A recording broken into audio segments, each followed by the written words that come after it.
Wings fans, stand up. Yeah, we gonna throw them wings up, wings up, wings up. Show the league that this is our time. Let's make the city proud. We gon' win the Stanley Cup, Stanley Cup, Stanley Cup. After that we gonna party. We gon' show everybody. We show them all around the world. We show them all around the world. We show them all around the world. We gon' throw them wings up. We gon' throw them wings up. I'm pleased to be joined by the Red Wings' second-round pick, the 32nd player taken overall, William Wallender from Sweden. He's a big dude. He's like 6'4". You know, still needs to put on a little bit of weight, I'm sure. But let's bring William in. William, congratulations on being a Red Wing. How are you feeling? I'm feeling to be part of this organization. I know they have had a few Swedish players who have had a good success in their careers, so feels good to be a part of this. Did you have a lot of contact with the Red Wings? Were you surprised when they drafted you, or did you have an inkling that you were on their radar? I could see it coming. I spoke to them a lot, so it felt good. Can you take us a little bit through that process? Was it Håkan Andersson? Was it Chris Draper? Was it Steve Yzerman? A combination of all those guys who were talking to you and interviewing you? It was a combination of most of the guys. So I've talked to almost every one of them. And what did they have to say to you? I mean, was it, I would imagine in the COVID-19 age, was it mostly like Zoom calls and what we're having right now, or did you get to meet them face to face a lot? It was a lot of Zoom and on the phone, but I got to speak with them before the COVID, so I met them. What can you tell us about, you know, people in Detroit want to know what kind of player you are. You're obviously a big man at 6'4". Can you talk a little bit about your game? I'm a two-way defenseman with great skating ability. I love to join the rush. I got a good hockey sense, great passing, and got a pretty heavy shot. Do you like to quarterback a power play? Do you like being on the power play? Would you rather kill penalties, or would you like to do both? I could do both. You gotta do both, because without defense, you can't win any games. So you gotta be able to defend, and I also love to be on the power play and be on the point. When you like to join the rush, you know, that's being good and how difficult is that to know when you can pinch in and when you have to stay back? Is that something that just comes naturally, or is that something you have to learn? I think you have to learn to decide which situation when you can join the rush. That's something I've been working on a lot. So, well, you're joining the rush. You like to join the rush. How about that outlet pass? When you're in your end, you know, let's say for Jonathan Bernier makes a save, puck comes to you. Are you immediately looking up ice to dump that puck out, or would you like to carry it out of the zone, or do you like to make that first pass to a streaking winger? At first, a pass if someone's wide open, but otherwise, I would probably skate it out. When you now look at this whole situation, you're now a Detroit Red Wing. Can you take us back when, you know, before you were 6'4", when you were just a little guy growing up in Sweden? What drew you to hockey? When did you know that you wanted to become a hockey player and pursue this quite possibly as a career?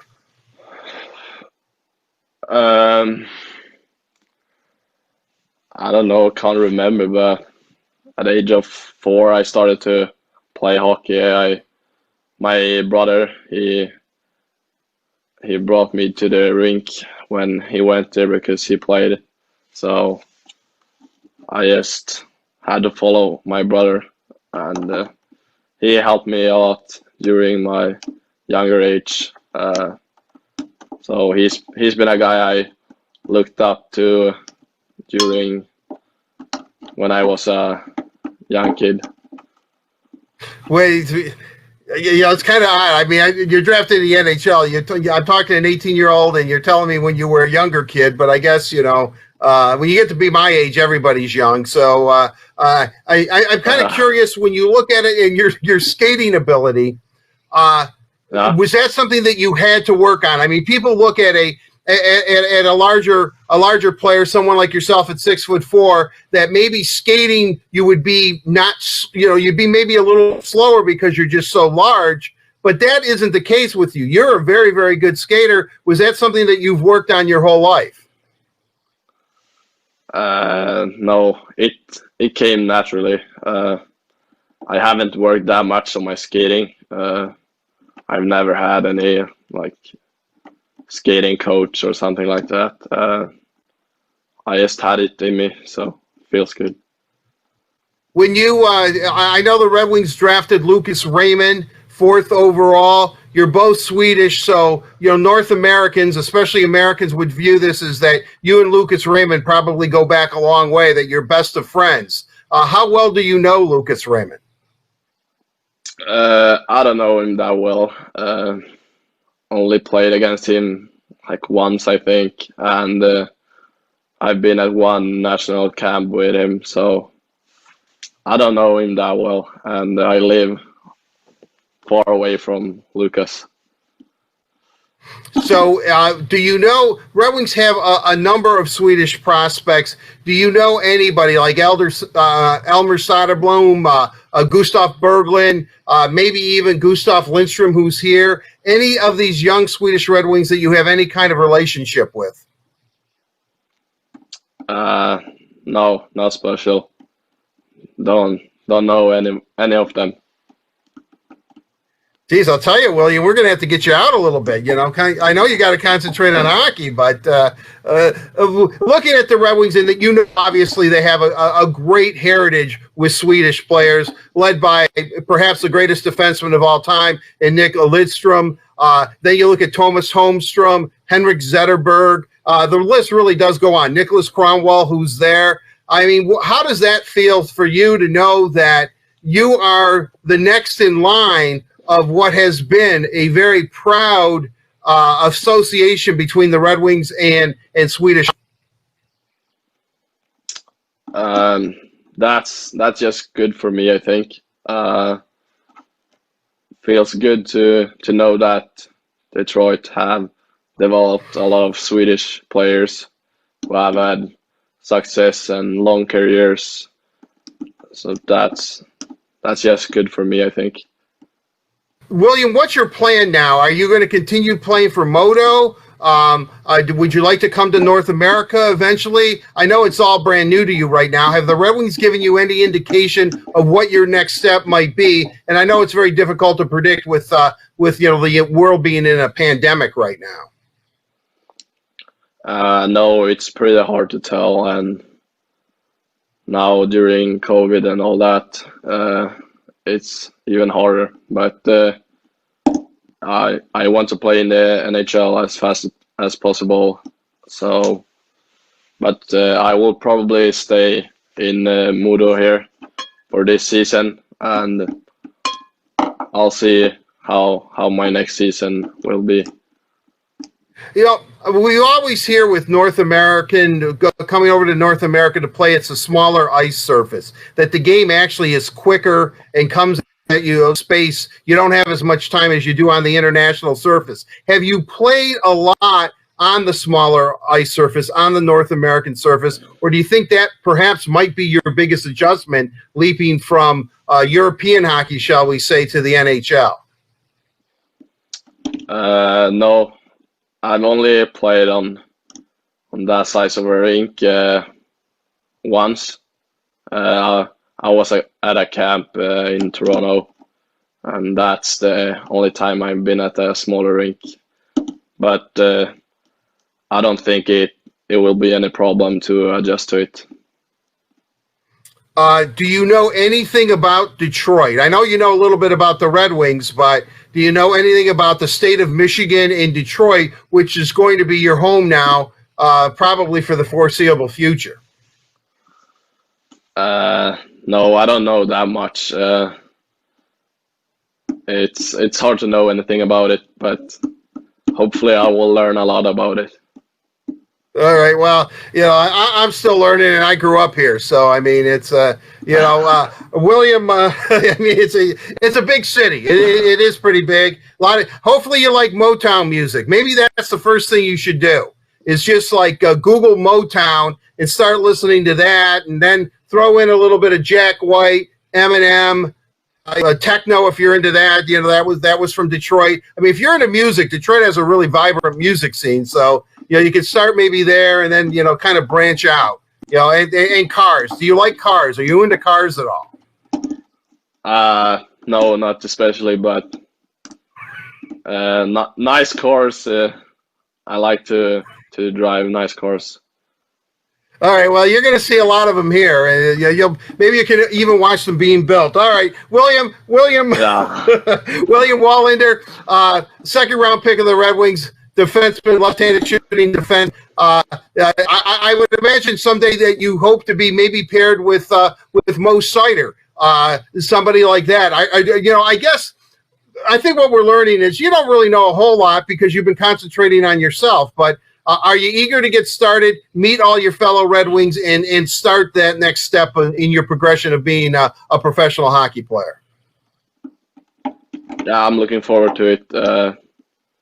I know they have a lot of good younger prospects, so it will be fun. Yeah, well, it will be fun. William, thanks for joining us. I really appreciate it. Congratulations on being drafted by the Red Wings. We look forward to seeing you in Detroit very, very soon. Thank you very much. Thank you very much. Appreciate it. Unless that's a typo, Cody Bellinger is on the mound, one of the top home run hitters in the game. Hawks have the puck. Here's Hannes. Hannes goes from behind the net. Oh, my goodness! A circus goal! Came from behind the net. A highlight shot. Just scooped it and tucked it shelf. I don't believe what I just saw. Second of the game, and then maybe the goal of the year. Hannes comes from behind the net, and Cross cups it. Well, if you've ever seen the gambling highlight. What's going on, Hockey Town? Carly Johnston here. I am very pleased to be joined by Cross Hannes, the second-round pick for the Red Wings at pick number 55, left wing from Portland of the WHL. Welcome to Hockey Town, Cross. How did it feel to have your name called by an Original Six team? Oh, it was absolutely surreal. I mean, it's a dream come true, obviously. I've been waiting for this day for my whole life, and for it to be the Red Wings, to be an unbelievable organization, it's so cool. Okay, now let's talk a little bit about your style of play. What are your strengths? What do you think you can add to the Detroit Red Wings organization? Yeah, I would have to say I'm an offensive player. I think I see the ice very well. I make plays. My skill set's pretty high, and I think I can also put the puck in the net. So I think I can bring a point getter and goals to the table. Now, would you call yourself a bit of a playmaker, more of a goal scorer? What would you assess your play? How would you categorize yourself? I would probably put myself more as a playmaker, but I think I also can put the puck in the back of the net pretty good. But I think I'd probably have to say playmaker. Playmaker, very good. Some things that the Detroit Red Wings organization needs. Now, do you know anyone in the organization at all? Actually, yes, another guy from the Dallas area. He got drafted a few years ago by you guys, Ryan O'Reilly. Skate with him during the summer and hang out with him a bit. So, very cool, very cool. Did you get a text from him? How did it go? I mean, I haven't really checked my phone much. I'm kind of got a lot of texts. I haven't really replied back to much people. So, I understand completely. Now, who did you have there with you when you heard that you were drafted in the second round? I just had my family here in Dallas, and I had my grandparents fly down from Illinois, my uncle fly down from Illinois. I couldn't have any of my Canadian family just because of the border situation, but we just had some close family, friends, and my family here. You touched a bit saying that you couldn't have some of your friends and family fly down from Canada. Talked a bit about the pandemic and everything that it has halted. Now, what about not being able to play hockey for the past few months? Well, before you were able to, do you feel like your development kind of stopped a bit? Do you feel like that was a hard thing to go through right before the draft? I think it was a little bit of a dagger, I think, just because I was really starting to pick my game up towards the end of the season, going into playoffs. So I was really excited to keep going into playoffs and show the teams what I had more to offer. And but I mean, things happen, and you live by it. So I think the off season's been a little bit longer than expected, but I think it's been good for me. Absolutely. All right. Now, let me ask you this question. Now, what are some of the things that you were looking forward to develop heading into the 2020-2021 hockey season? For me, I think it's just being on a winning team. I think our team's having a really good team this year, and I think I'm going to be a pretty good part of it. And some of my teammates that are going to be drafted and was drafted yesterday, Seth Jarvis, for having a really deep forward group. And I think just knowing how to win is kind of something I'm looking forward to this year. Absolutely. Well, hopefully you can bring that winningness to the Detroit Red Wings organization. Cross, thank you so much for taking the time to talk with me today. Congratulations once again, and welcome to Hockeytown. Thank you so much. Red Wings fans, welcome in Donovan Sabringo, the Red Wings pick number 63, a defenseman from the OHL's Kitchener Rangers. Congratulations. How did it feel to hear your name called from a team with so much history in the Detroit Red Wings? It was a crazy feeling. I can't even put into words still now how it feels. But I mean, just hearing my name with all my family beside me, it's a crazy feeling. I can't even describe it. But it's a great honor to especially go to such a great organization in Detroit. But yeah, it's just a great feeling right now. Now, with everything going on, this isn't exactly the draft I'm sure you hope for in Montreal, assuming at home with your friends and family. But does it change that moment for you at all, that excitement? No, it's exactly what I pictured the moment being. It doesn't matter if I was in Montreal or just in my living room with my family. It feels the exact same to me, and it's everything I expected it to be. Beautiful. Okay, now I have to ask a little bit about your gameplay. What are your strengths? What do you think that you can add to this organization, and where do you think you can fit into this Red Wings organization? Yeah, I think coming into Detroit, I bring kind of a old style and kind of new style into my game. I think I'm kind of a gritty, kind of old-time hockey kind of guy, but I think I'm also an offensive guy, so I think I bring kind of the old and the new and combined it a bit, but I think also just my speed and bringing to the organization. I think those are the kind of key things that stick out about me. Beautiful. Some things that we definitely need for the Red Wings. Do you model your play after a certain player, or did you just kind of mold your own way? Kind of Travis Dermott on the Leafs. I think I'm a little more physical, but I'd say I kind of model it kind of offensively in a simple game like him. But awesome. Okay, and what aspect of your game do you take the most pride in? What are you most confident in? I'd say my speed, definitely. I think just kind of right out the gates watching and being clipped to myself, I think that's kind of the key thing that jumps out to you is my speed, but I kind of say that's kind of what I take most pride in. And I understand this year has been a difficult one for everyone, but especially for young developing players, having a pause across all sports with the pandemic. Do you think that hindered your development at all?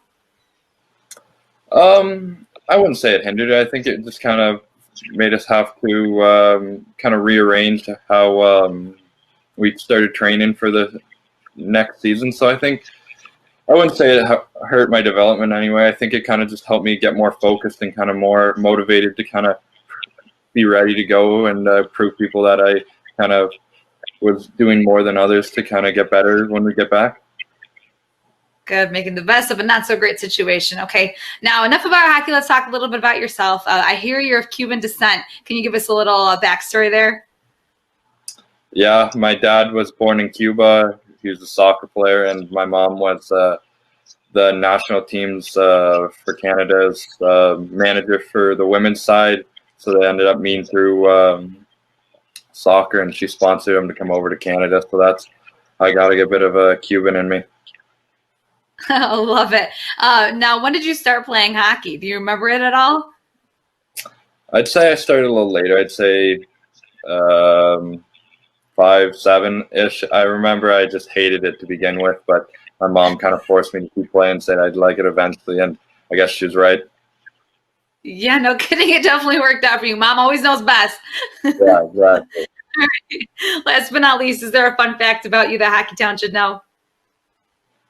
I really like cats. I have 2 at my house, Smarty and Roger, and I think those are kind of my favorite animals, and that's kind of a fun fact that not many people know about me, but yeah, I just like cats. Love it. Big cat guy. I have a cat too, Mia. You can follow her on Instagram, Fluffy Cat Mia. But anyways, welcome once again to Detroit. We're so happy to have you, and congratulations. I won't keep you long. Enjoy your time with your friends and family. Thank you very much. And look who I'm joined with. Emil Viro. Did I say it correct? You taught me to Yeah, that's correct. Yeah. The Red Wings pick number 70. Congratulations, a defenseman of TPS in Finland. We are so happy to have you in Detroit. How did it feel to hear your name called from Chris Draper and the Detroit Red Wings? It was like, I can say, big relief for me, and of course the waiting moments are so long and really nerve breakers, but it's a big moment for me, and this is what I waited a long time, and now it's over, and so happy to be part of this organization. So yeah, thank you. Of course, something you've worked your entire life for. Did having a virtual draft take away from the excitement at all of being drafted? I know it was supposed to be in Montreal. Yeah, I can say maybe a little bit, but now I can say it's still amazing. So yeah. Love it. Who did you have with you for the special moment? I have a group of my friends, seven guys here, and my parents and grandparents. So yeah, big group. Beautiful. I know the pandemic was part of the reason that this was virtual. This has been a difficult year for every athlete, but especially young developing players, having a pause across all sports. Do you think that this pause, did it hinder your development at all? Was it hard to go through right before the draft? No, I don't think so. I think this has been like a great time to improve myself, and like off the ice and on the ice. This has been a long and rocky road, I can say, and now it's finally over, and the season is starting here. So looking forward to that. Absolutely. Okay, now let's talk about your gameplay. What are some of your strengths? Where do you think you can fit in this organization? I think like as a player, I'm pretty good at skating and playing with the puck, and of course, like at the D zone, I think I'm like improve my defensive side a lot, and I think I'm pretty good on a good level on that now. So yeah. Awesome. Now let's elaborate a little more on your style of play. How would you describe that? I think I'm a two-way defenseman. I still like to join the rushes and be like make a more effort also as a forwarding and joining the rushes and play with the puck. So yeah. One more thing, is there part of your game that you're confident in, the most confident in, I should say, something that you take the most pride in? Like I said earlier, my skating, it's been like the carrying thing on me and on my career. So I think that. Okay, I lied. One more thing. Let's make this fun. Is there a fun fact about you? Do you have anything that sets you apart that you think you'd want to share with Hockeytown? Oh, that's a tough one. I know. That's the hardest question I've asked you this whole time. Yeah. No, I think like the thing that most people doesn't see, like I can say I don't have any bad days, so I always like smiling and the positive guy. So I think I go with that. Yeah, always having fun. That's important. Love it. That's all that's important. That was a great one. I really, really appreciate your time, Emil. We don't want to keep you because I know you want to celebrate with your friends and family, but congratulations once again. We're so happy to have you in Detroit. Yeah, thank you so much. me address that one first. Helene, we didn't, of our restricted free agents, we did not qualify Madison, Christopher N, or Brendan Perlini. Okay. And then just regarding our picks, yeah, obviously we talked about Lucas Raymond yesterday, and this our first pick in the second round. Took Wallinder, big. I think he's 6'4", left shot, mostly plays the right side. Good skater. Kind of plays a relatively simple game. Get the puck. He moves well. He's mobile. Move it up to the forwards. I would consider him. You describe these guys as offensive D-man, defensive D-man. I'd say he's more of a two-way guy. We're hoping that in time he plays in the NHL. Should be able to play as a two-way defenseman who can log minutes is our goal for him. I'm just kind of looking at my sheet with the picks that we had in the second round. Niederbach's a center, skilled, smart centerman from Sweden, right-hand shot. Again, he very talented, very skilled. He missed some hockey with an injury the previous year. So, we're, like most of the kids, they're going to take some time to physically mature and just evolve as hockey players. But we're excited about his potential. Cross Hannes, another second-round pick, very skilled left winger, smooth skating, skilled left winger. Got a good nose around the net. Those are our 3 seconds. Into the third, I think we were 2 left shot D. Sabrango from Kitchener, good skater. Emil Viro is another. Most of the kids, they're going to take some time to physically mature and just evolve as hockey players. But we're excited about his potential. Cross Hannes, another. I'm not sure what happened there. I was hearing myself talk. So, the third round, we took a couple of defensemen in Vero, a Finnish player who's another one. He skates well. I think he's a 6-footer, decent, good skills. Another guy that we consider a two-way defenseman. I wouldn't describe him overly as a defender or as a highly offensive guy. Just a good, solid one. Sabrango, again, is a good skating young defenseman, mobile, good defender. In the fourth round, now we took the goaltender Bednar, big, tall Czech goaltender, and we had another fourth. Excuse me, as I look over my sheet here, who we took in the fourth. Anybody help me out? Pardon me. Sam Stange. Oh, Sam. Okay, so Sam. Now we're getting into the players that I haven't really seen that much. So you'll get a chance to talk to Chris Draper about Sam. A very good athlete, goal scorer, good shot. I know he's played in the USHL. So I'll let Chris and Sean Horkoff talk more about these players staying in the fourth. Our fifth round pick was a defenseman, Cotton, big shot. I have not seen him. These are you'll talk to Chris, but a good right-hand shot, big shot, offensive-minded defenseman out of the Western League. We get into the sixth round. We took, help me out again here, Helene. Keith Aucoin's son, a real fast skating defenseman. Again, Chris can elaborate more. And then our 2 picks in the seventh, obviously Keenan Draper. I'll let Chris talk about Keenan. And another forward we took out of the USHL was Bradley. Again, I'll let Chris. These are players that I haven't seen, and it's really up to our scouts to comment on that. Last thing for me is was the thinking just the 12 picks, like you said the other day, the more lottery tickets you have, the better your odds. Yes, like at the top of the draft, you like to think you have a little bit more certainty as to what the player is going to be and who the top prospects are. But with each round, the difference of prospect gets smaller and smaller. So, the data would show the percentage of within each round how the percentages of prospects becoming or picks becoming players incrementally the difference gets smaller.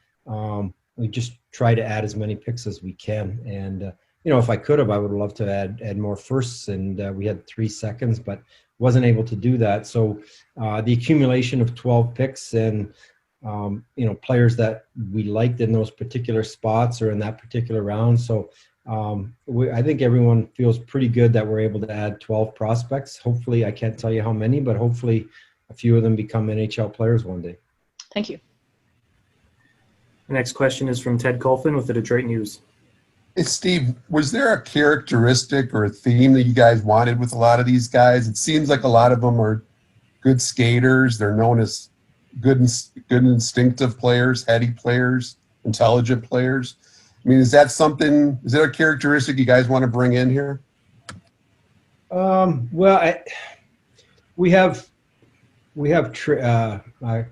skills or characteristics, that we value, and I'm guessing pretty much every team has the same characteristics. You talk about 5-tool players or whatever in baseball. We have, our sport isn't that much different. But yeah, we're looking for a certain type. I can't tell you every single, as you get later into the draft, you're not going to necessarily have guys that are all 5-tool guys, so to speak. They're going to have, weaknesses or deficiencies, and that's why they, go later in the draft. But we have characteristics, and ultimately, I always joke when you ask me what we're looking for. I say we're looking for good players, and they come in all different forms. And if they don't skate well enough, do they do other things well enough that you think that that will allow them to play in the NHL, or it could be anything, whether they're small or they don't score a lot. They better be able to check and skate. So, but the reality of the NHL is becoming faster, and so like every other sport, you got to keep up, and your players I think you got to be able to skate. Eventually, to play in the league, you've got to be able to skate at a certain level. And no, I can't tell you every single player we drafted is an NHL skater today. But we're, again, the projection and the hope for them is some of them, if they can develop this or develop that they do become NHL players. Steve, here's the big thing. How worried were you that this portion of the draft is going to go into November? That was a long day, wasn't it? That was a long day. And, fortunately we had 12 picks, so we were relatively busy through it all. So if you all stuck around through that whole thing, I commend you. And for the teams that might, I don't know, if I had 5 or 6 picks, it would have dragged on hard. But even, we went from the 5th to the 6th there. The first round we were pretty busy.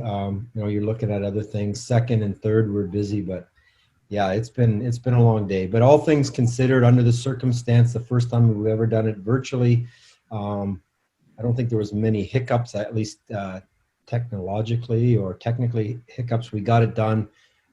If for whatever reason we choose or we're forced to do it again this way next year or in the future, I'm sure we'll have ways to speed it up. But overall, I think from the club's perspective, other than the obvious that it took forever today, I think everybody's pleased with how it went. I think we've all earned dinner. I think that's for sure. Yeah, I got mine right beside me here. So you're lucky. Up real quick, I'd appreciate it. Thanks, Steve. Yeah, no problem. I'm happy to answer any other questions. So you guys hung around long enough. It's the least I can do. Yeah, don't ever cut into our dinner time again. That's a rule right there. Sorry. I'm curious what you mentioned between the trades, and you were pretty happy with how everything went. From what you thought going into what ended, did you get as much as you wanted of what you wanted, whether it's a particular position or a type of player? Were you pretty fulfilled with, or I know you always think you can get more, but were you fulfilled with what you got? Well, I look at the balance of the picks, and I'm comfortable with that. It's not the biggest priority. We want to get the best picks available, the best prospect available. But as it turns out, I'm okay with the balance. Without elaborating on it, there was an area in the draft where some of the players we were hoping that were going to be there got picked. It's kind of out of your control. And in general, I'm pleased, but there was an area in the draft where I was, hopeful that there was a couple guys that were getting close that got picked off just before we were picking. And a quick follow-up, did you get close to moving into the first round a second time? I wouldn't say close. We explored it. Gotcha. Our next question is from Max Boltman with The Athletic. Hey, Steve, I wanted to ask you about Niederbach, the center, just what you see as his upside, and how do you think the fact that he missed a whole season affects his development, if at all, going forward, or maybe his potential for growth, anything like that? In the long run, I don't think it affects, guys get hurt at all different levels, at all different ages along the way. If anything, it delays things a little bit for him. Just getting up to speed, getting that full season of experience of playing. What we do like he's very smart. He's got really good skills. He's a smooth skater.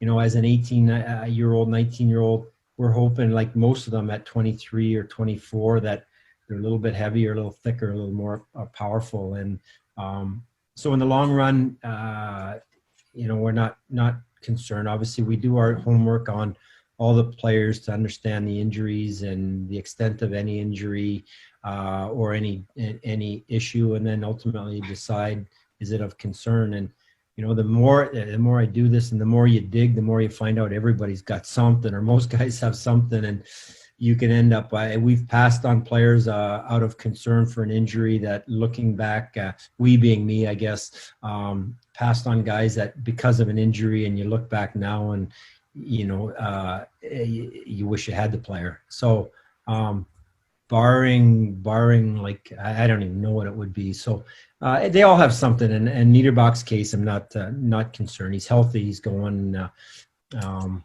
and again, there's a lot of upside to him. He's got a lot of work to do, but he's, again, got a lot of skill, a lot of hockey sense, and a lot going for him.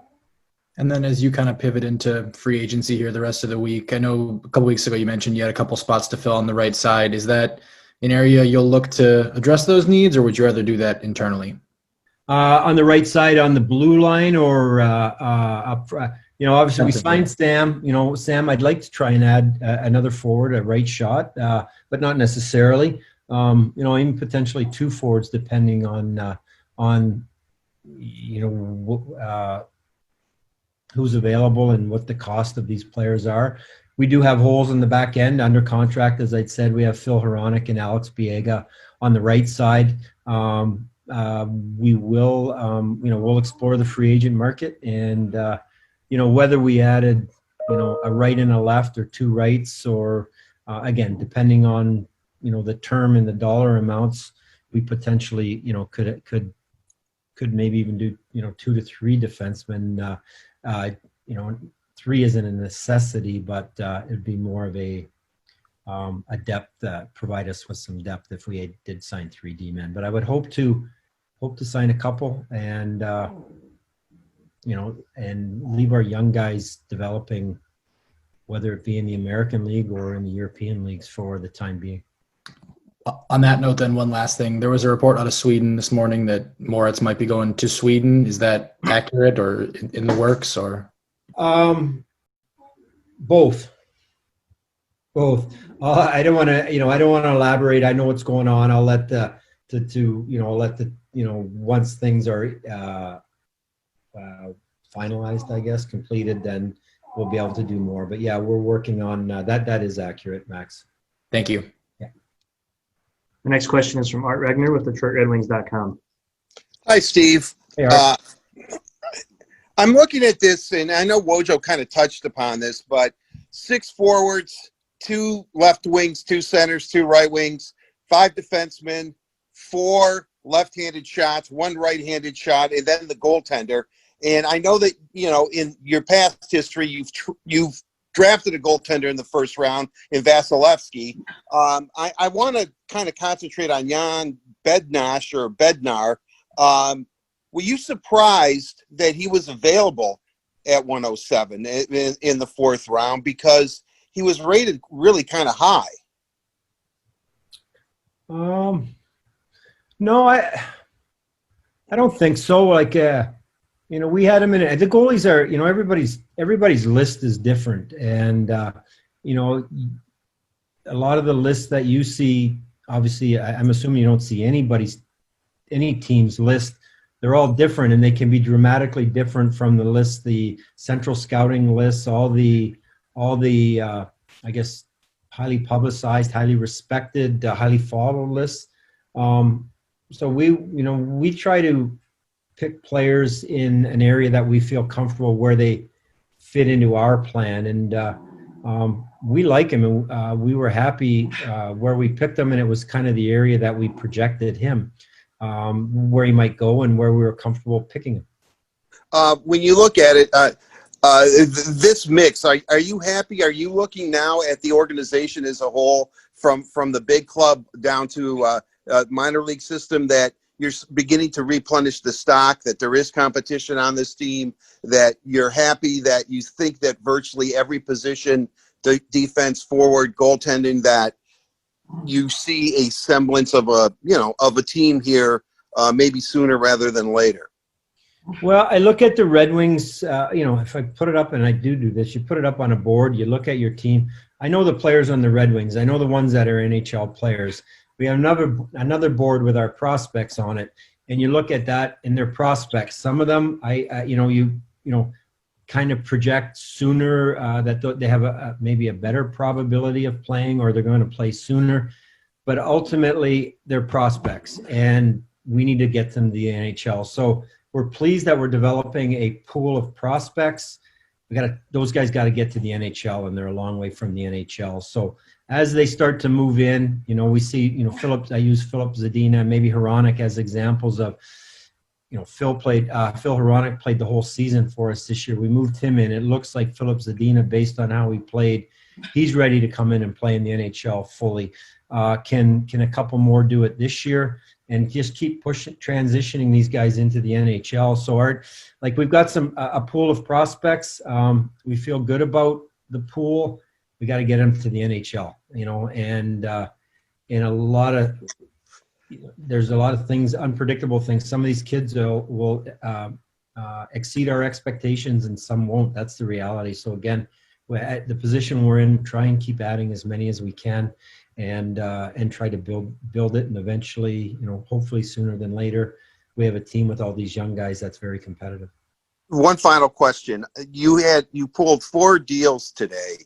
Is that the most that you have made in a single day during the draft? I mean, was this as active as you can remember being? Yeah, I think I had 1 year in Tampa. I don't know what it would have been, 12 or 13. We'd made a lot of trades. This one, honestly, it seemed like I made 10 trades, and we made 4, kind of coming and going. And it was a busy, last night was relatively quiet after we made our pick. Today was busy. So there were 4 trades. I'm pleased that we were able to move back and get an extra pick, and particularly in the 4th, what do we do? Get an extra 3rd, I think, and get an extra 4th. I was happy we were able to do those things, just get extra picks, and then we had, it's funny how it works, but we're in the 5th. We ended up trading one of our picks for a future pick. We felt some of the players that we had we would be able to get later. And so we end up, adding an extra 7th, moving a 5th into for a 4th and 22. So it was a pretty busy day. But again, only 4 trades. It feels like I made 10. Great. Thank you, Steve. Appreciate it. No problem, man. Our next question is from Mike Stone with 97.1 The Ticket. Steve, was there one player of all the guys you picked that you didn't think was going to be there, and when he was there, you guys went, "Yes, he's there"? And if so, who would that be? No, actually, we kind of assumed all these guys were going to be there. We felt good about picking them in the spot they were in.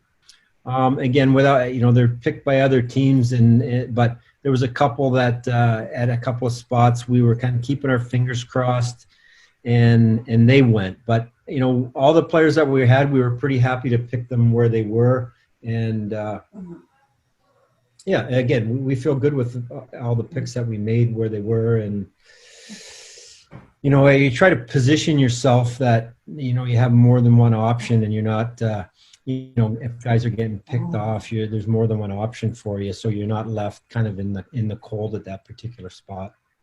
Final thing, how many favors does Draper owe you now for getting your approval to take his kid? You know what? He didn't get my approval. He didn't ask for my approval. A couple of our scouts, one in Ontario who followed Keenan at St. Andrews College last year, and one of our scouts in the West who was following him in Chilliwack this year, they were pushing pretty hard. Chris and I had a brief conversation about it recently, and I initially I said, "Are you sure you want to put your son in that position?" And then ultimately, my answer to him was, your obligation is do what you think is the right thing for the Detroit Red Wings, and I trust your judgment, and I know that he did that. So so no. Maybe those area scouts, they may owe Chris, or Chris may owe them. I don't know how you want to look at that, but he's here to run the draft and oversee our amateur scouting department, and I trust they're going to make every decision on the best basis for the Red Wings. And listening to everything they said and described Keenan as well as our other picks late in the draft, they were all pretty excited about those kids. That's where some of these scouts really take pride in getting some of these kids turning pro. They later in the draft, we all sit there and watch the top kids in the draft, and it's easy to say, hey, I chose that guy or this guy, in the first round. They really take pride in finding those guys late, and they work hard at that. So, none of them are going to pick a name just because it's somebody's son or it's somebody's friend or whatnot. Their jobs are on the line. Thank you. Yeah. Our next question is from Nick Katsunika with NHL.com. Hey, Steve, I hope your dog's doing all right there. He's had enough of this draft, too. I don't know if you can hear him. Yeah, I'll try to make this quick. So I just wondered what you think the effect of a flat cap on free agency will be Friday, and two, if that'll create opportunities for you. And I don't just mean cap space. Do you think there'll be guys out there that would be willing to take shorter term deals that fit into your time frame because of the situation? Honestly, I'm not sure. It's a good question. I look forward to getting to the 9th to find out where we're at. I don't really know what's going to happen. I've seen some contracts signed lately that probably were for more than I may have anticipated. So I don't know what that means for the 9th, but I think the overall, the cap being flat, causes a problem for some of the cap teams, some of the teams that are really in, really good teams that have a lot of good players. They all make a lot of money. So I think it limits what they can do. And then other teams, just the economic climate, I think will be, but I don't know, are less inclined to be really aggressive. But ultimately, we're all trying to improve our teams, and we're all at different stages. So everybody's generally motivated to do things, and we'll see. So I really don't know the answer. I'm hopeful that there's opportunities for us. I'm hopeful that we can add some players that fit what we're trying to do, and we'll see. But again, I'm anxious to see, and Ted, I don't really know the answer. Thanks, Steve. Yep. Our last question for Steve will be from Helene St. James with the Detroit Free Press.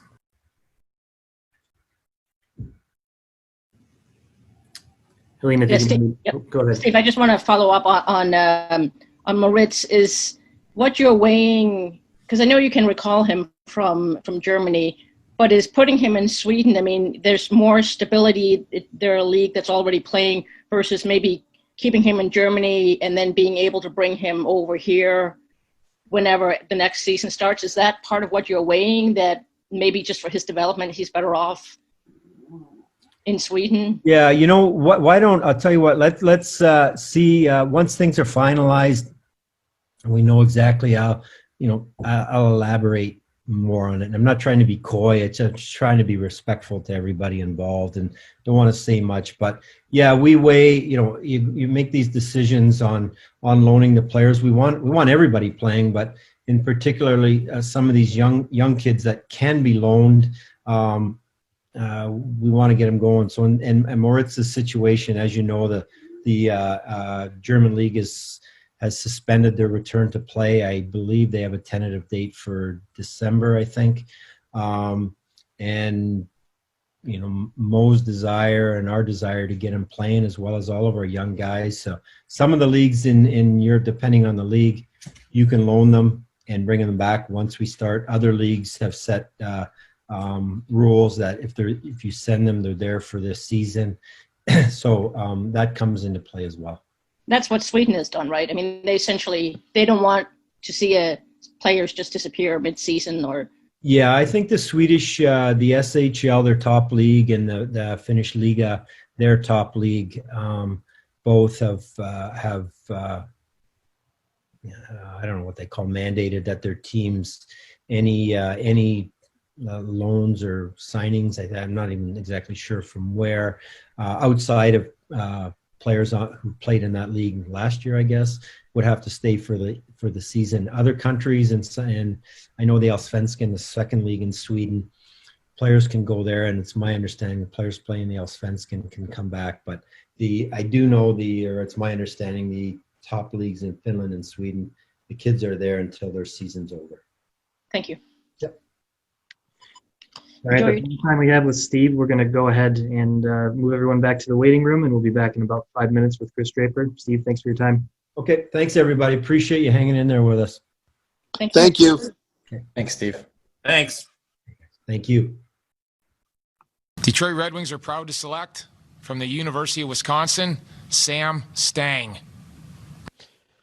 Love a guy who's a star in more than one sport. Two-sport star in high school, named Wisconsin Player of the Year in both hockey and baseball. He was an outfielder and pitcher back in 2019. He's committed to the University of Wisconsin to play hockey this year.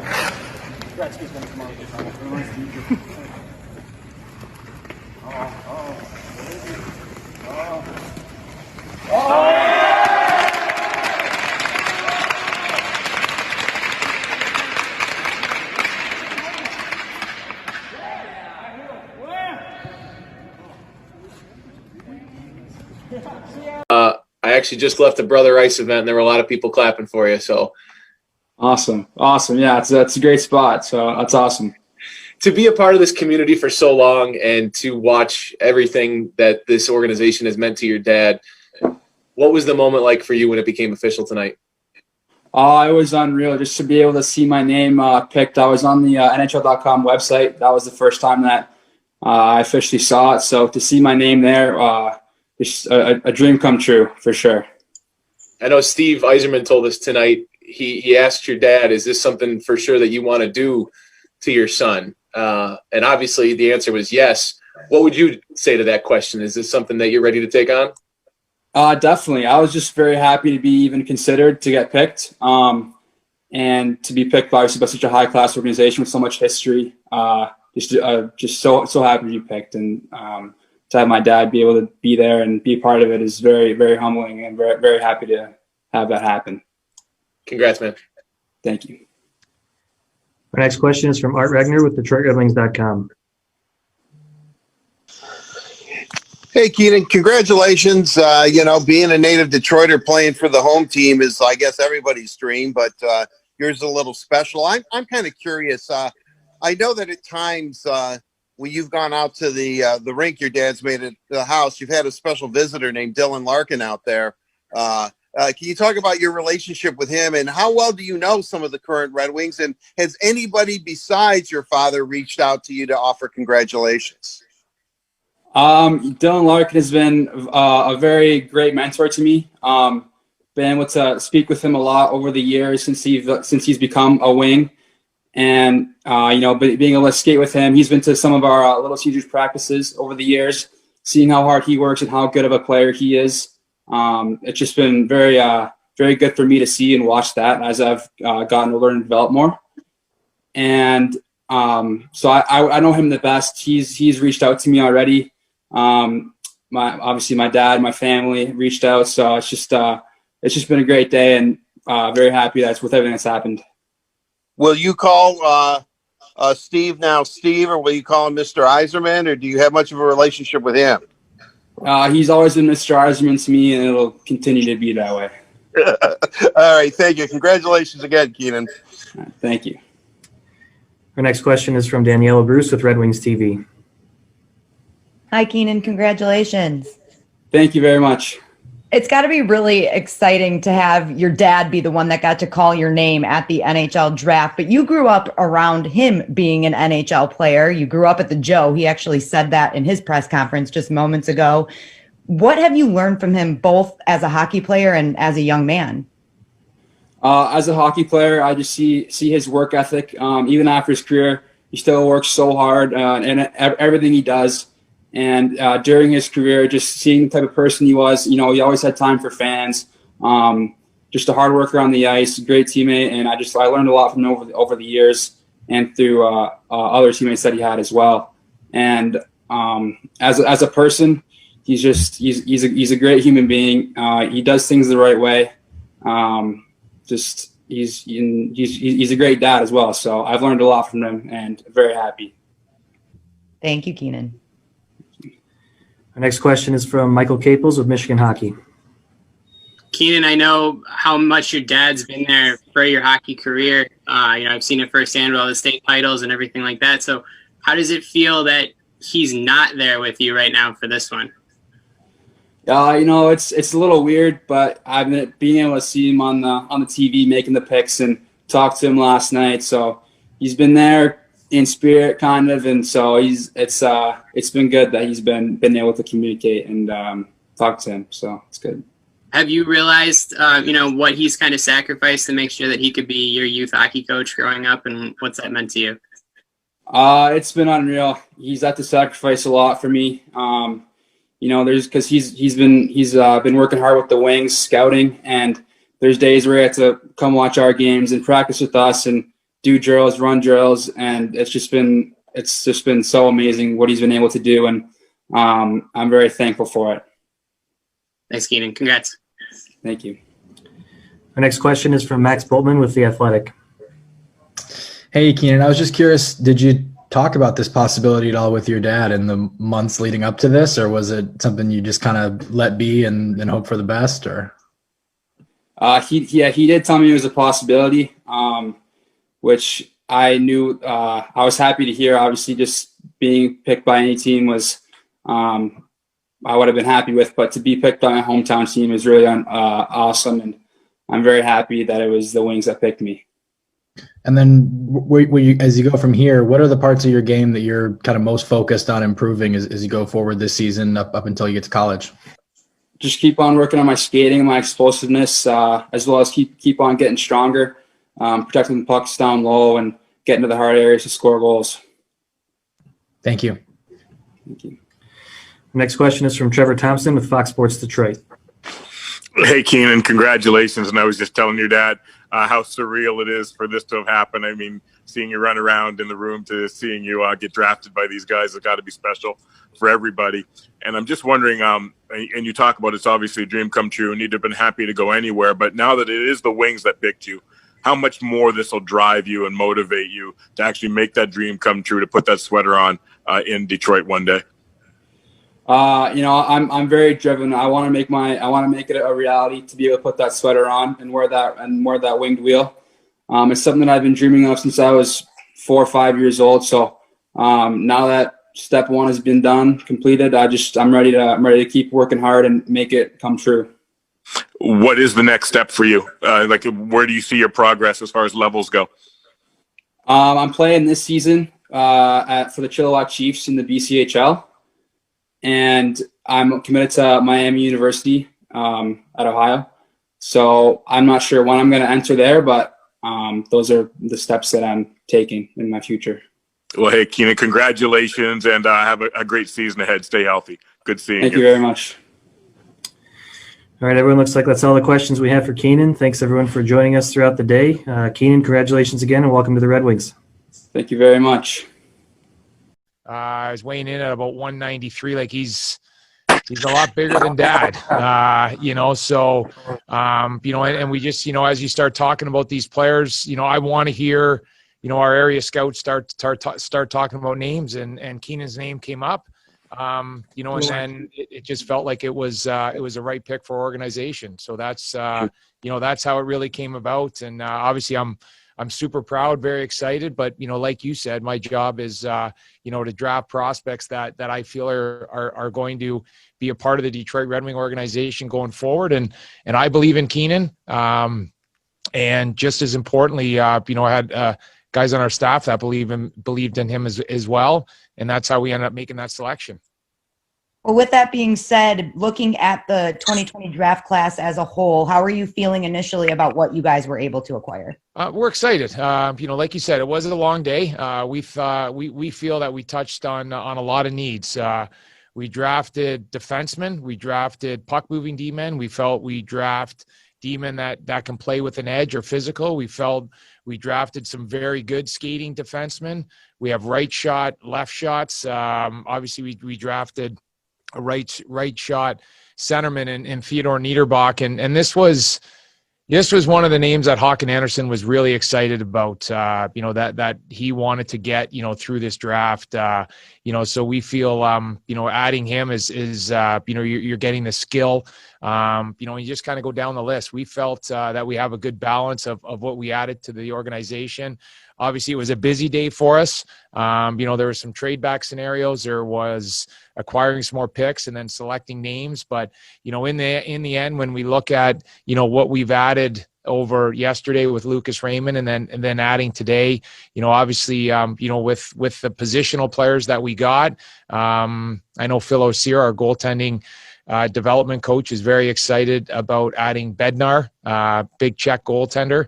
So I think overall, when we look back and when we start talking, to the area guys, a lot of these guys were proud of the selections that we made. Now the work starts, for these prospects, and every organization is the same with us. They make a bunch of selections. They like who they select players for a reason, and now the work goes in. So we feel I touched on it last night with the development staff and the development program, and we feel that we have a great program going forward for all the prospects that we drafted today. Thank you, Chris. Thank you, Daniela. Our next question is from Brad Galley with WXYZ. Chris, with Sider last year and now with Verlander, big dudes on the back end that you guys have gone after here. How much has that been a focus? Because I'm sure that size jumped out to you guys. The size is, obviously something that we looked at, but, both these D can skate, and that's the exciting thing about how obviously Maritz's development has been great, watching him develop, and we're expecting, the same trend with William. 6'4", he's almost 200 pounds right now. He has the ability to obviously, get bigger and stronger. It's something that he's going to need to do. He's playing in the Allsvenskan right now, playing against men. And he's going to get tested night in and night out. And, so he knows he has to get stronger. So it's, but when you start talking about, the size and the range, and you just look at, some of the teams that were successful through the playoffs, they had a big D core. And certainly, that's kind of something that we were talking about. But in the end, you want these players to, you're not going to draft them just because they're big. You want to draft them because they have to be able to skate. They have to be able to make a good first pass. And that's what we felt that we got in William with our first pick today.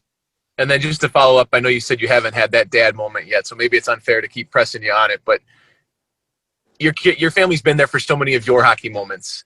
Will this be a time where maybe you give Keenan the biggest bear hug you've ever given him for what he's accomplished at this point?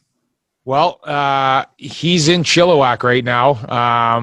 So it's going to be a phone call and FaceTime, but it's definitely going to be special. There's no doubt about it. He grew up in Joe Louis Arena. He played for Little Caesars AAA hockey his entire amateur career. He skated at the Joe. He skated at Little Caesars Arena. He skated at Belfour, and it's I'm proud of him. I'm proud of the work that he's put in. Congrats, man. Thank you. Our next question is from Ansar Khan with MLive. Hi, Chris. You touched on a few players, Keenan and Wallender and Niederbach. Can you just maybe briefly go through the rest of the players that you drafted today, and just a quick comment about each? Yep. Donovan Sabrango, defenseman in Kitchener, 6'2", good skating D-man. He plays with a physical edge. Emil Vairo plays over in Finland. He was certainly our scout Anton was a big fan of him. And Emil was one of the best interviews that we had on our Microsoft Teams call. Just a full character kid, has real leadership qualities. And I know Anton was real excited about him. He's a 6-footer, but he knows how to play the game. He plays the game the right way. Jan Bednar, we talked about him, the goaltender, Czech Republic. Probably the two of the best games that I saw him play were both in tournaments against the development program, one in November and one in February, and he was excellent both those games. Big goaltender, 6'4", so we're excited about that. I got my list here. Then Sam Stang was actually, I think you guys might have seen the call. Tony Granato, they were practicing, and he asked if I had a moment just to welcome him to the Detroit Red Wings, and that's how he found out. He was a heck of a baseball player growing up. He was Mr. Baseball and Mr. Hockey. And there's actually we saw a clip of he had it wasn't a walk-off, but it was a home run to win. And our scouts, talking to our scouts, we feel a very good athlete. I know Tony Granato, briefly spoke to Tony. He's really excited about having Sam in the program, in Wisconsin, getting going this year. So that was something. Chase Bradley, another player that our U.S. scouts were really excited about. Very competitive kid. He's one of those players that he had a nice year last year in the USHL, and the trajectory would be that he's going to be able to have a better year this year. But he's going to Northeastern. He's on a good path. It's something, with a guy like, Chase, playing another year in the USHL and then going to school, you like the development path that he's on. So that was good. We get everybody? Oh, Kyle Aucoin, sorry. Adrian Aucoin's son. I actually, I've been when Keenan with Little Caesars, Kyle was playing with Mission the whole time, and obviously that's a big rival in minor hockey. So I've watched Kyle really just over the years, and he's a smart, competitive kid, and he just he's 5'11", maybe a little taller. It's funny when you hear that his dad had a growth spurt when he was like 18 and 19 years old. So, we hope that Kyle gets that as well, but, just a terrific skater, real competitive kid. So we're excited to add him as well. So, like I said, when we kind of talk about the names that we just went over, when you look at the mix with the forwards that we got, the D that we got, right shots, left shots, we feel good about our day. Our next question is from Art Regner with DetroitRedWings.com. Hi, Chris. Hi, Art. It seems, again, that every draft pick you have, when people were breaking down your draft, each player had that high hockey IQ, being able to think the game. Is that the number one criteria that the Red Wings look at when they're going to draft a player? Is his intelligence level? Can he play and think the game? And like we touched on yesterday, probably the one thing that is toughest to improve is your hockey sense. I think as you're growing up, you either have a feel for the game or you rely on something else to be a hockey player, whether it's skating, whether it's physical play. So for us, with Stevie and obviously Pat Verbeek as well. One of the things that we always talk about in our prospects is, hockey IQ, hockey sense, and it's something that we put a priority on. So, we want players that can think the game. We want players that can play fast. And if they think the game, there's a lot of things that they can improve on. You can improve on your skating a little bit. You can get bigger and stronger. You can control those kind of things. So, so for us, that's something that we certainly look at. And, when we start talking about, Red Wing drafts and Red Wing DNA, that's something that we certainly want to hit on when we make a selection for our prospects. When you look at the breakdown of 6 forwards, 5 defensemen, and 1 goaltender, I know you had a lot of picks, obviously, with 12. Do you go in wanting to have an even amount, 2 centers, 2 left wings, two right wings? I know you had 4 left-handed shooting defensemen, or when you have, there's only 5 positions on the ice and plus the goaltender that you're going to have.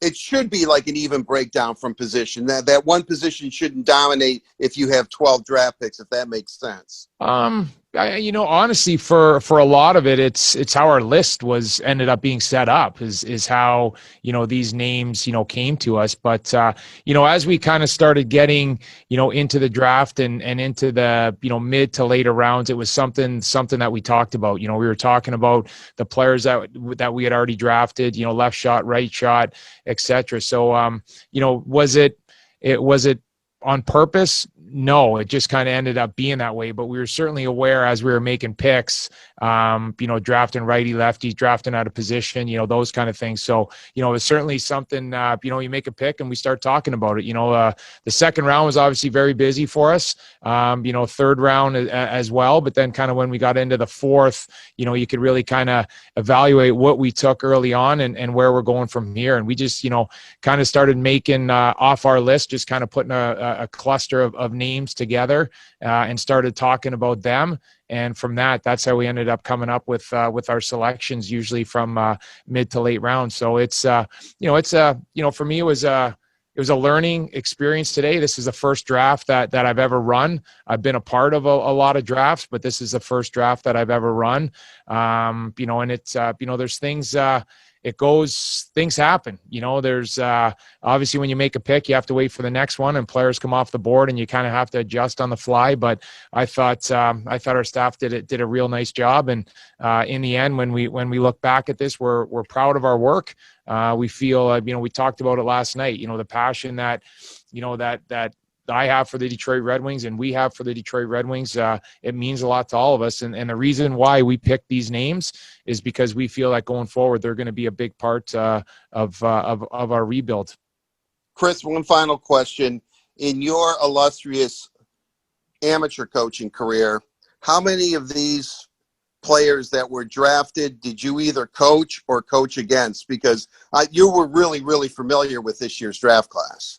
Yeah, there's, and I just touched on obviously with Adrian Aucoin, Chase Bradley, and then obviously with Keenan, but there was a lot of that kind of group that I saw get drafted, and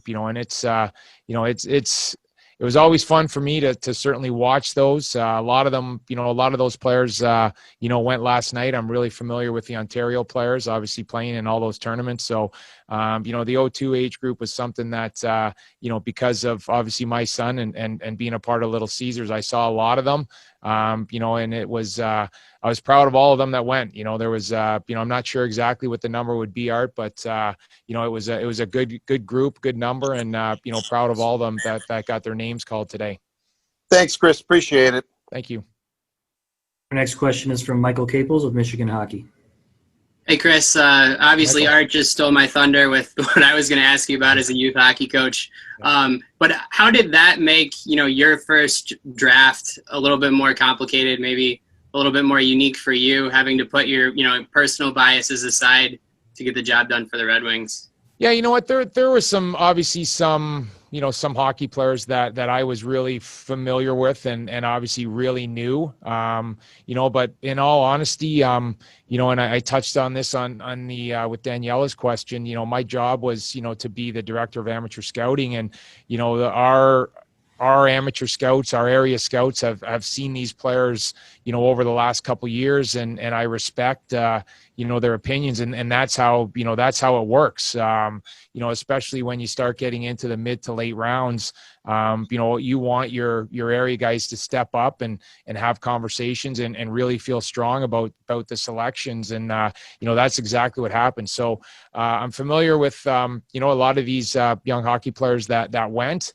I coached some of them.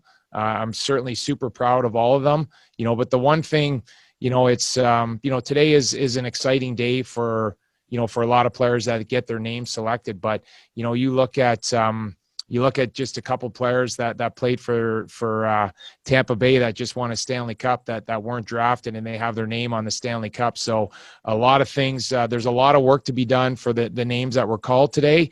And just as importantly, there's a lot of work to be done, for the players whose names weren't called today. And I know these young hockey players, the passion that they have, the love of the game, they're going to dig in and they're going to do everything they can to do that. So, for me, everyone's obviously familiar with my story of how I ended up getting into Detroit. And you know what, it's a great day to have your name called. But it's also, there's so many ways to work and get to the NHL. And I believe in a lot of these other players that, that didn't get their names called as well. Thanks, Chris. Thank you. Our next question is from Max Boltman with The Athletic. Hey, Chris, I wanted to ask you about Niederbach and what does his game look like when he's at his best? He's really high-end skilled playmaking centerman, is what he is. We had a chance, obviously going into Frölunda last year, there's a lot of opportunities to go in and watch the J20 play and then obviously watch the SHL team. So, we saw a lot of him, and we saw him play, quite often as well when we were getting into to watch Lucas Raymond as well. So, his, we talk about it, and the one thing, every time I talk to Håkan and we discussed Niederbach and with our other Swedish scout, Thomas Carlson, the one thing that they kept coming back to was, how creative and how smart of a hockey player he was. So, this is, he does have to get bigger and stronger, no doubt about it. But, we've been able to watch a lot of video this year on him, because they've started up, and this guy can do some special things with the puck. So I'd say the things that really attracted us to him was his playmaking ability and hockey sense. Between him, Raymond, and I think a coin's going to Harvard, maybe, those are all really strong developmental programs. How much does that help your confidence when you draft these guys, knowing that they'll be in programs like those? Yeah, we're excited for that. I think when you start looking at the development path of who you're going to take and where these players are going to be playing for the next, maybe 1, 2, up to 3 or 4 years, it's a big part of their development. Obviously, our development staff is going to get a lot of touches on the prospects that we've had that we drafted today, but we really rely on the programs that they're in right now. Some of them are in the USHL in good programs, BC Junior League, wherever it might be, playing over in Finland, playing in Sweden, and we feel that they're all in good programs and all on good development paths. And so with where they're at, the path that they have chosen, and then with our development staff, we feel that they're going to be exactly where we want them to be. They know we'll talk to them about what they need to work on, what they need to improve on, but we feel that we got quality character in all our draft picks. And when we come up with a plan, they're going to buy into it, and they're going to do everything they can to be successful and be able to put on that Detroit Red Wing jersey. And then last one from me, with Alex Cotton, huge jump in production this year. What did you see change in his game that allowed him to score so much more? You know what? I talked to Jesse Wallen and Bryce Toma. This was just a D-man that he felt obviously he needed to improve on some things over the summer of last year, and credit to him, he ended up doing that. Then he was given an opportunity, and that's what you like to see. It was an opportunity. He was put in places where he could be successful, and saw some highlights of his goals. So it was he had a big year, and that's exciting. But Alex, he was a good interview. He has a real good self-assessment of where he is as a hockey player and what he needs to improve on. And, that's pretty impressive for an 18 and 19-year-old kid. So that was something that, obviously stuck as well. So, he's that defenseman that has the ability to produce offense. And, we felt we were getting a good name there. So we're excited to add him into the obviously our draft list today. Thanks very much. Thank you. Our next question is from Carly Johnston with Red Wings TV. Hey, Draves, how's it going? Good, Carly. How are you? Good, thanks. Congrats on a great draft, and congrats on your son getting drafted. It's an exciting day. Thanks, so I was just curious, what was the thought process behind the draft with only trading pick slots away instead of players? Is that part of building a young future core group, or was there just no player trade that really seemed worth it? You know what? That's obviously a question for Steve. I'm sitting there and concentrating when picks are coming up. I'm looking at what number we're getting at, where we're on our list, and getting ready to make some picks and some decisions. Obviously with Steve on the Microsoft Teams call, I'm sure the phone was ringing. But for me, it was just more or less I had to focus on who we were going to pick and where we were going to pick them. Thank you. Appreciate it. Thank you. Our last question for Chris will be from Trevor Thompson with Fox Sports Detroit. Hey, Drapes, congratulations. I mean, it's almost surreal. I don't know how you feel about it, but to know Keenan got drafted by you guys is really cool. Congrats to all of you guys. And I'm wondering, just from how well you know him and having this unfold for him, how much more you think he's going to be driven by this going forward?